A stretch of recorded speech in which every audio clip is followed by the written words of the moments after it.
Some people in this podcast have chosen to use voiceovers. Any similarity to actual person living or dead is purely coincidental. So he wasn't even grateful that she even went through all that pain and suffering. He wants big pain. Mr. Vybz Kartel, you hear what she's saying? She said he wasn't grateful.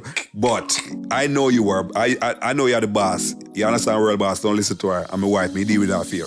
Hey guys, my name is Troy. I'm Emma. Welcome to the Chatz and Topz podcast. Back again. Okay.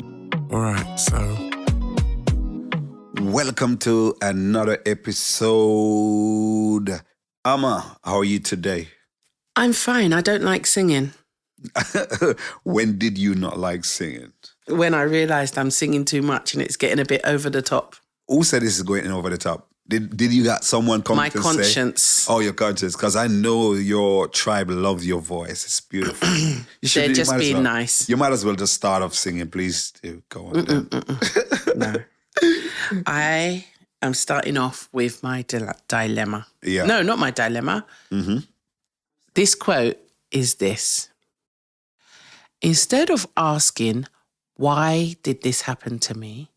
Ask yourself, what is this teaching me? You get it? Not really. Instead of asking, why did this happen to me? why this happened to me? Say, just see what you can learn from it. What is this trying to teach me? Oh, I understand it now. So like if you've got a crack in the roof and you've just spent like a lot of money on it. Why did it crack? Instead of why is this happening? No. How about what is this trying to teach me? Teach me that to be resilient, to have resilience. Yeah. To have patience. Or and, to build your roof before your ceiling. Yeah, but even if you build a roof before and it's ceiling crack, there's something happens in it. Maybe it's weak material, not enough material that they put in it. Right, we're going down a rabbit hole, but that was my quote. Yeah, but it's a lot of things. If you think about it, there's going to be 1,000,001 reason why something happened. But there might be 1,000,001 reasons, but what is it teaching? What is the lesson? Everything is a lesson. Okay. You know, I like my philosophy. Everything is teaching you something. Mm-hmm. In fact, Roy, what is this riots teaching us? That there's a segregation in this world. Don't you think so? Or what do you think they're like? Guys, so the riot in London, to me, is getting out of hand. I think the riot is like, it's just a lot of useless people who ain't got nothing better to do. That's my thought on it. Because I would never get up and have a riot. For what reason? Even if I think that my salary is not enough and I want more money. I don't think I should go have a riot against my boss. To me, it's the sequence of events that is baffling me. Yeah? This is not making sense. A Christian boy born in Wales who has Rwandan parents, had this incident. Then you go to the mosques and you start attacking the Muslims. He wasn't a Muslim. So if you're reacting to that, why did you go to the mosque? Right? It don't make sense. Everybody's looking for an opportunity to do something. So then they're saying it's not to do with, it's to do with migration, right? And that they're coming in illegally and this and that. Mm-hmm. If your concern is with migration, I still don't understand what Muslims have got to do with it. This country has a lot. And the other day they were in Lewisham, and that was blacks against whites. Yeah, this country has a lot to do with Muslim, meaning they hate anything to do with Muslim. In their mind, Muslim, anybody who's Muslim is terrorist. So the moment any person of color do something, they automatically point it to the Muslim. You understand? And that's one of the things they are doing. So for instance, even though the facts says where this boy is from and what his alleged religion is, that didn't really stop them. They were looking for an opportunity.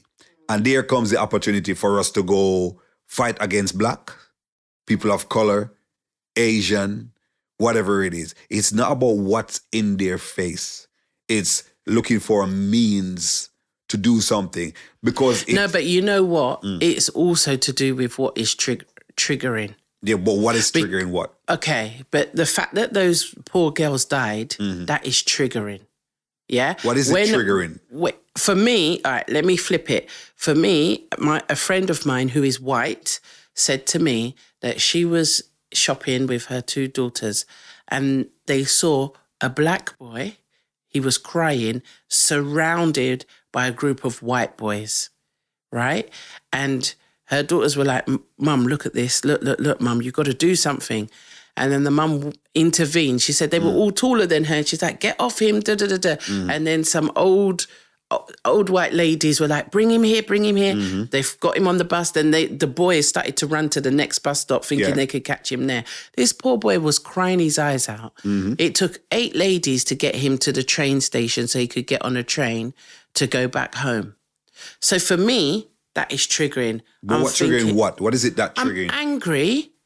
I'm thinking... a couple white boys wanted to fight one black boy on his own. Yeah, and I don't even think it's colour because... It is. So why would they target him? No. They did that because of colour. So it is colour. But I think if the roles was reversed and that was a white boy surrounded by black boy, it would be I'm still going to get triggered. It's still the same. But maybe I'll be triggered more with the black boy because then my son is black. Yeah, but it for me it doesn't really matter. It might trigger you. It doesn't trigger me. I don't see how it trigger me. All I'm saying is this: if you already have an intent to do something, so wait, you are going to do it. Absolutely. Yeah. So if you saw a group of people attacking someone who's crying and all of that, you're not gonna feel any emotion. I personally don't like to see people get hurt. I am the first person who would jump out of a moving car to go. But what I'm trying to say is they don't trigger me. All I know is I just don't want to see nobody get hurt. I don't matter what color they are. If I see somebody's inflicting hurt on somebody, I'm gonna be like, hey, what's going on? Stop. I've done that many times. But what I'm trying to say is these people in London are looking for ways, means, and an opportunity to carry out their racist act against Black, Asian, Muslim. They're looking for the opportunity. The first thing happened, here is our opportunity, let's go. We want back our country.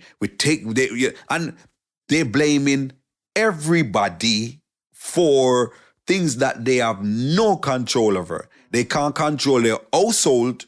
They can't control their kids. Because we've seen it many times. They can't control their little child having tantrums, swearing at them, want to fight them, want to do all these things. How the hell you can control a country?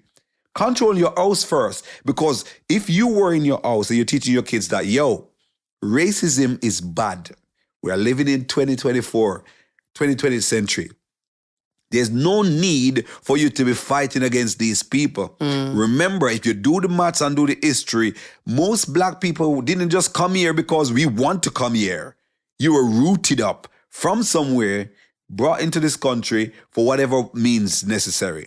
So you're going to be here fighting against Black people and Asian and all these things. You know what I mean? It makes no sense. Deal with the source. Okay, this boy committed a crime. He's now been arrested. He's going to be charged. He's going to be tried. And he faces consequence. Yes, it's shameful that he has to kill these people. But watch.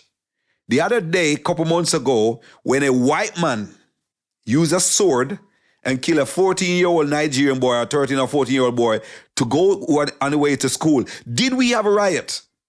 Did we go to all the white communities and say, we are going to mash up all the white people? No. Yes, we talk about it, and people was devastated about it. But this white guy who killed this poor little Black boy going on the way to school, that didn't trigger us to do a riot? So why now, not saying it's one for one, a Black boy stupidly has a mental health and he commit a crime. Why does that need to trigger you to want to evade the whole country of all these ethnic minority? It doesn't make any sense. So you understand what I'm saying? So for me, I'm glad you clarified, because when you were saying earlier that it doesn't trigger you, it sounded like you were saying the reason why I said that, because when you were saying trigger, I thought it means like it triggered me to want to go start a riot. No. It just gave me an emotional reaction. Yeah, it hurts me. It hurts me to see somebody and being we've seen hurt. lots of things. Like, it hurts me. I believe that nobody should be hurt. You understand what I mean? But then also, like, sometimes some people are not aware of their bias. Yeah. Because this guy was saying to the black people, get home safely, yeah? And then I have another white friend who was like, why is he only saying get home safely to black people? Not realising that the black people, she's fine. I said to her, you're fine. Wherever you go, you'll be left alone. Yeah. But them, they're the ones who are going to get it. Because mentally we were taught, in a sense, about white privilege. We know within ourselves, like, yo, they're white, everything's fine. But you're black, be careful. Yeah. So you know that, can't do what they you understand me? You're naturally not going to do what the white man do because the color of their skin saves them a little more than it would save us. We're not saying they get saved all the time, but in a certain situation, if you weigh the option, a police stop, a white man and a black man, look the way he's going to treat the black person. And the way he's going to he'll probably put the black man in handcuff long time. Because I've seen video where there were a couple friends. Where there's been privilege. Couple friends they did not handcuff the white boy. But the two black boys were with him, they were in cuffs, searching up against the wall, and the black boy was just standing there, and one person was talking to him like he wasn't a part of the group that he was walking with. You understand me? It's just really racism in London. It's growing. It's growing back, and it's never gonna stop. If you think about even back from Stephen Lawrence's case, where, you know what I mean, a group of white boy done him, and then all of a sudden they are boasting about it. Yeah, they go to jail or whatever it is, but you understand me? It's the freedom that they can talk about the crime that they have created, that they've done to a black person or a person of ethnic minority. You understand me? And it's okay. But if a black man do the same thing and come boastfully like, I killed the white person, he deserve it, you gotta be like, oh, he has no remorse, oh God, and all these things. So where does it stop? And then there was a black girl who was talking about it and talking about, how England reached out, and then you had the Windrush boat that came to help build up the country and whatever. And your uncle was like, why did that girl have to talk? I was living peacefully with the racist white man. We knew ourselves, we knew what we were doing, and now she's come and done that. Now he wants to kill me. You know. Yeah, but you see, but there you go. The freedom of speech has been taken away from you because of your color. So because now you speak up. There was a white lady the other day on TikTok, and she was talking about this march that we're gonna have and all, and she was talking as free as she wants about what she wants for a white country and what she wants and what she this and what she need. But it's okay. But then why is it a crime or a problem when a black person said, I want to be free? So what about this then? What do you think about, say there was like segregation. Yeah. Do you think we should introduce segregation back, and those people who want to just have a white life can live in a certain part of the country? Listen, everybody has the right to do what they want. If you don't want to live amongst black people... No. I mean, like... We shouldn't have segregation. But if you feel like you want to go to a predominantly white area, feel free to go and live amongst just the white. But if you think about the world that we are living in, there's no such place in my mind that you're never going to find a black, a Asian, a Chinese, a Muslim, a Islamic, whatever it is, because everybody is seeking out a life for themselves. Yeah, but babe, that's why London is so unique. Yeah. Because London, I think Paris, but London is unique because it is so mixed. Yes. Like you get white, you get white areas or black areas. Like you go to certain countries, they're all going to be white. You're going to be the minority. Remember when we went to Lanzarote? Yeah. You know, it's changed now. Yeah. I believe in diversity. Yeah. All I know is you see if you're racist and you see if you don't like black people, please stay away from me. Okay? You walk in your lane, I walk in my lane.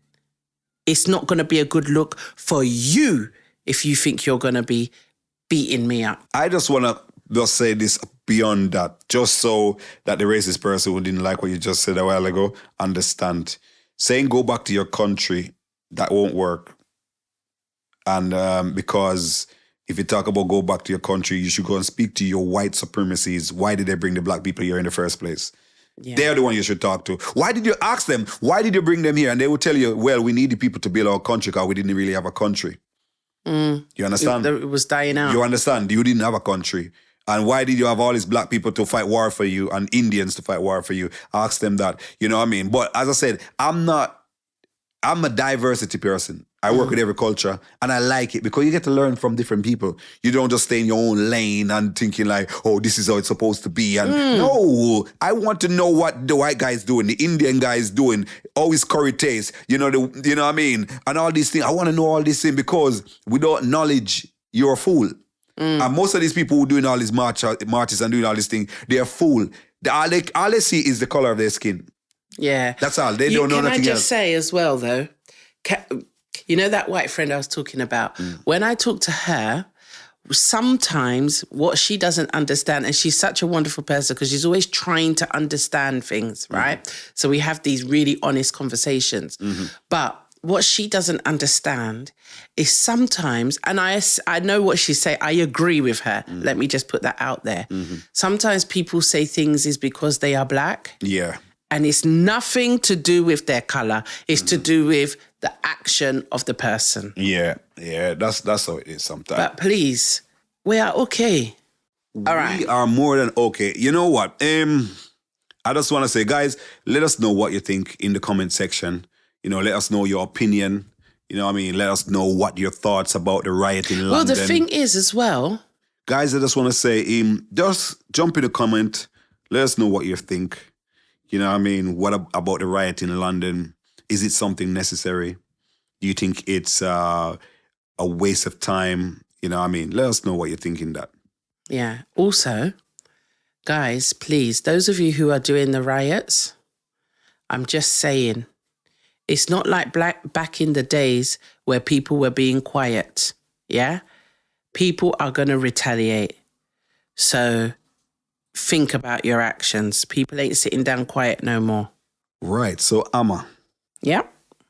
What's your take on Vybz Kartel being free? Oh, you.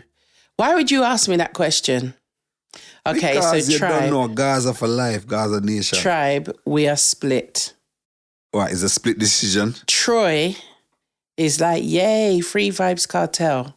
I'm not. All right. I don't hate the man. Can I just say, Mr. Vybz Kartel, I do not hate you. Mama Africa. I just don't understand what we're dealing with here. All right, we'll leave it alone. Right. So on that note, we're going to get into this side of the thing. Right?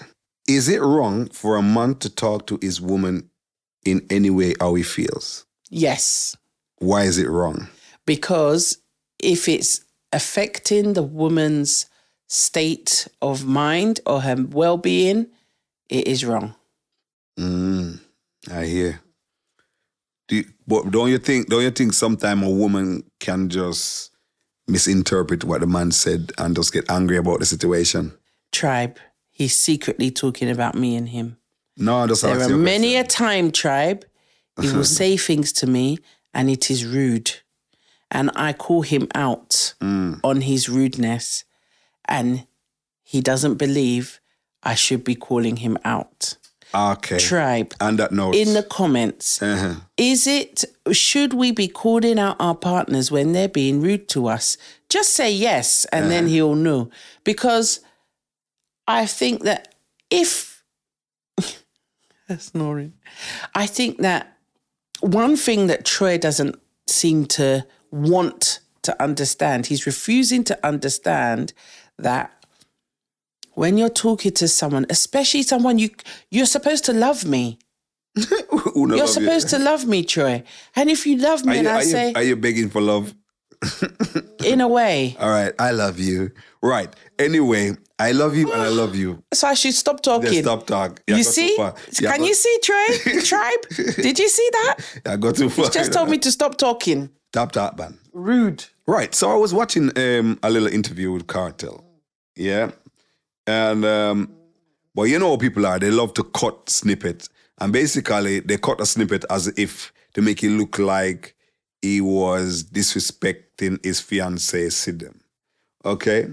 But after carefully analyzing it, I realized the system out there can be very detrimental, especially when they want to see you fail. It's just one of the marketing tactics. It's more like a kind of clickbait kind of thing, or trying to.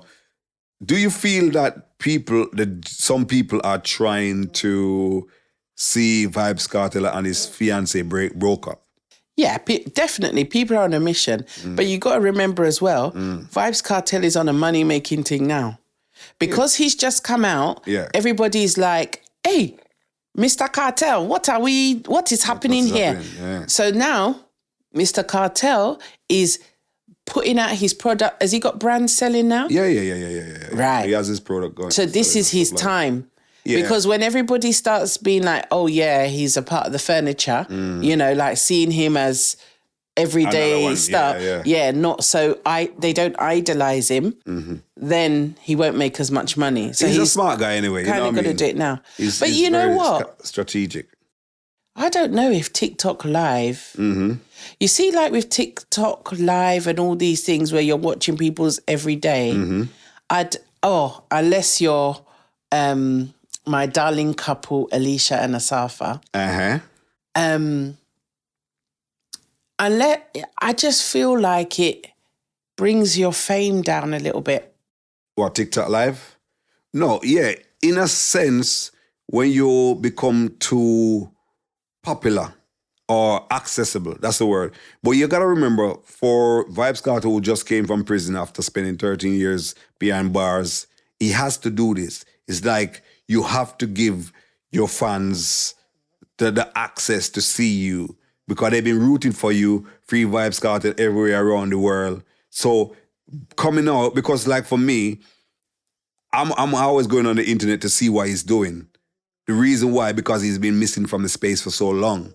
Yes, but he hasn't really been missing, because his music's still been coming out while he's in prison. Not the music, his facial expression, his liveness. Yeah, but he's wearing sunglasses and scarf. No, that's a style. That's a style. So you can't see fish or nothing. But it's a trend. He doesn't wear it all the time. You can see some of the videos without it. What I mean is just like you want to see the person, because you've been rooting for this person for so long that you now want to see that person. So if you don't show your face, people are thinking like, why you hiding for? Why you not? Why you can't see you? Why you do so? So by him being on in all his social media now is a good thing. Yes, maybe a month later on or 2 months, you get used to it, and then it becomes like, okay, all right, get a break now. You know what I mean? But for the first month, you want to be everywhere. You want to be in everybody's ears, everybody's face, especially pushing new product, new stuff. You know what I mean? You want your fans to go grab your stuff. Yeah, so that's a good strategy, marketing strategy. And I am not a philosopher, and I know I'm not a thingy, but upon my analysation of Mr. Adidja Palmer, also known as Vybz Kartel, I believe that some people have been able to identify with him. They've seen a bit of themselves in him. So it's like before he went into prison. Okay, so in a nutshell, I think that people see themselves in Vybz Kartel, whether it is from him being in the ghetto and then rising to fame, or for him making money, or, I don't know, bleaching.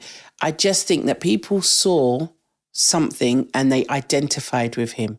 So then when he went to prison, it's almost like they felt a bit of themselves kind of melted. And then when he came out, it was like, yay, freedom, blah, blah, blah. Or some people are living their life through him.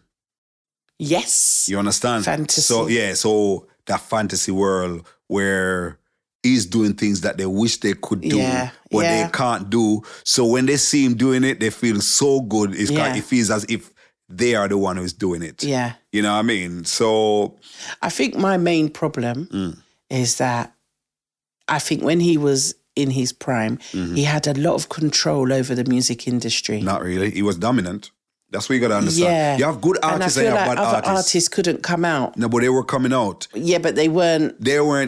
I'll tell you what the problem is. They didn't have the skill set to be on his level. So I don't think they wanted to be on his level. No. But if you're going to compete in a market, whatever you're doing, if you're competing in a market, like Formula One, you have 20 cars on the grid. And your aim is to be at the front where Mercedes and Red Bull are. And if you're competing at the back, you're not on the level. You're on the same grid, but you're not on the same level. Do you get what I'm saying? So some of the artists, even though they were there in the space, they didn't have the credibility to stand up against a giant. If you think about it, for being a man and bounty killer to be in this game for so long, they had to have something special. Kartel have that special ability about him where he's been reigning ever since he came out. We're not saying he don't have down times because you won't know the down times, but you're going to see that when he's on top. But I remember I did an interview before and they were showing, you know what I mean, like some of the, you know what I mean, ups and downs that you have to go, that he goes through, you know what I mean, to get where he's at, and you know what I mean. So a lot of these artists didn't have the credibility to deliver on a certain level like Kartel. So that's the reason why they were seems as if they weren't getting a push. But you got to remember, if you're not shooting to the top like the rest of guys, remember, Movada had the skill set. That's the reason why him and Movada was in a rivalry. Because Movada has that. He must sing J and Vybz Kartel a DJ. And if he must sing J and can take on Vybz Kartel, that's telling you how powerful he is as an artist. You understand me? The rest of guys, them was only trying. They didn't make it. You get what I mean? But look, Vybz Kartel bus come are the biggest artists right now. Popcorn is one of dancehall biggest, you know what I mean, internationally. You know what I mean? People can say what they want to say otherwise. You know what I mean? Tommy Lee also bust out big. I do him thing. Javid Gina, I want little lane. Black Rhino. I will party. So when you think about it out there, you know what I mean? It's not like he was like, don't play them Monday. Big up all the other artists, them though. Yeah, man. There's more other artists out there. You know, so we can't call all the artists that he has helped along the way. You know what I mean? No, I'm talking about big up all the artists that were not weren't mentioned. Mentored by Vybz Kartel. Yeah. But a lot of them though. Movado type. Yeah, but you know what funny thing?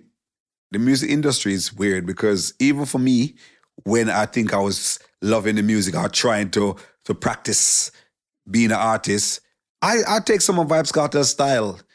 You know what I mean? I look at Beanie Man style, I look at Bounty Killer style. So most of these artists, they had taken style from Vybz Kartel, but they don't want to give the credit to it. But anyhow. Tribe, have you noticed something? Amma has been very quiet when it's come to this sensitive topic of Vybz Kartel. Tribe, I don't want to fight anybody today. Don't fight. Okay? Right, so let me ask you a question, babes. Would you tattoo my name on you? Because Vybz Kartel fiancé Sidem tattooed his name. Chidem. Sidem. No, it's Chidem. No, Sidem. There used to be a girl in my school with about same spelling, and it's called Chidem. Her name is spelled Sidem. Sidem. Okay? I've researched it and I make sure me get the name right because my name won't come for the podcast and can call her name wrong. Mrs. Vybz Kartel, Sidem. So she tattooed his name here and another one on her shoulder. So I can't tattoo my name. You don't love me enough. It's not to do with love. It's see why I idolize Vybz Kartel? Because now I wish I had somebody like Sidem. Oh, go for it. Who is stopping you? Hey! Go for... My friend, if you have to go, go. Just leave my children with me and go. I'll be okay. I know you don't care whether I'm okay. Go. She can tattoo your name on her face, her toe, her bum, wherever she wants to tattoo Troy. On that note, Guys, let me know what you think, man. Would you like your woman or your man to tattoo their name on your body? He didn't even listen to the reason why. What? I wouldn't, but I'll let you. Wait, stop, wait. Because I am a gentleman, the floor is yours, Amma. I don't get what you're doing here, but I was just about to talk to my tribe. Tribe. Wait. He didn't ask. Wait. Why don't you want to put my name on your body? Because tattoos are very painful. Chidem went and did. Chidem went. No, don't play. She's not gonna be happy about this, bro. Her name is Sidem. Just say Sidem, please. I beg. Chidem. It's not CHISISC. You know how to pronounce letters. Pronounce SIDEM. Listen. Wait. Pronounce SIDEM. Can you see how he's talking to me, tribe? Because I want to know if you're smart. So I am not. All right. She then went and put Just relax. Wait. Pronounce CI. She went and listen. No, wait, no, I don't want to. You're taken away from the thing. Because you're running away from the facts. She went to do this tattoo on her thing, on her body, yeah? Did he do hers? Yes. Right. And did you see what he said? Oh, you've done the tattoo, but that tattoo is even small. What is a tattoo like that? It's too small. So he wasn't even grateful that she even went through all that pain and suffering. He wants big pain. Mr. Vybz Kartel, you hear what she's saying? She said he wasn't grateful, but I know you were. I know you're the boss. You understand, real boss? Don't listen to her. I'm a wife. Me deal with that fear. I just want to say, guys, I have actually put 2 tattoos of Amma's name on my body out of love. Tribe, I did tell him not to do it. And I did tell him that I cannot do the same thing. And he still went and took himself to sit on that chair. Was it painful? Oh, no. Oh, it wasn't painful. Love ain't painful, darling. Oh.